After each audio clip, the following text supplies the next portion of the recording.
প্রত্যেকটা শনি রবিবারের মতো এই শনিবারও আমি মাসিমণিদের বাড়ি গেছিলাম এবং গিয়ে দুপুরে একটা সুন্দর মতো ঘুম দিয়ে প্রচণ্ড গরম পড়েছিল, তাই একটু শাওড়াফুলির মোড় দিকে যাচ্ছিলাম আমরা ফুচকা আর আইসক্রিম খেতে। আর এখানে আমি বলছিলাম যে আমার জামাটা বেশ 1 বছর থেকে পরা হচ্ছে, রং চটে গেছে, আর তোর নিউ জামাটা বেশ সুন্দর করে ফিটিং করে বেশি পুরনো লাগছে নিউ জামাটার কাছে আমার এই পুরনো জামাটা। বড় সার্চ করেছিলাম যে আইসক্রিম থাকলে খাবো, তো আইসক্রিম অলরেডি রয়েছে, সঙ্গে ফুচকা পাশাপাশি। আমাদেরকে আর কষ্ট করাবে না বলে দুটোই পাশাপাশি রয়েছে।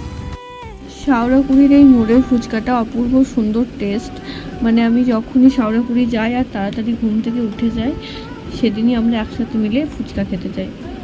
মাসি আর সোনাইয়ের জন্য নিয়ে নিয়েছি, আর এখানে হচ্ছে আমারটা আমাকে রাস্তা ধারে দিয়ে বলছে আমি যদি মরে যাই আমি মাধ্যমিক পরীক্ষা যদি ভালোই হবে না, তো মরবো না, তুই তো ফেল করবি, তুই ফেল করাতে মরবো না, ফেল করবো ফেল করাতে ফেল করবো।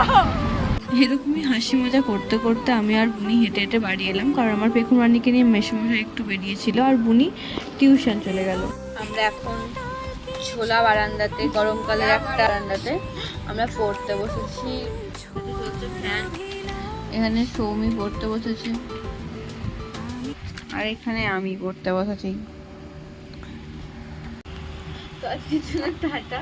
না আমি মাঝখানে একটা কথা বলি, আমি পড়তে বসছিলাম, ঠিক আছে, আমাকে পড়ার জন্য বলে আমি পড়তে বসছিলাম, তখন দিদি আমার আগের সপ্তাহে দিদি নখগুলোকে আমার কাছে সেভ করিয়েছিল, তো এবারে এসে বলছে আমাকে নখটা আবার ভেঙে গেছে, দেখা তো নখগুলো, বলছে আবার ভেঙে গেছে, আমাকে আবার সেভ করে দেয়। আমি রাতের বেলা নীল কাটা খুঁজে পাচ্ছি না, বলছে এখনই সেভ করতে হবে। এত ভালো একটা কাজ দিয়েছে আমাকে।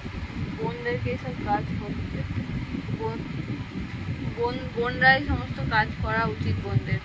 চলো টাটা।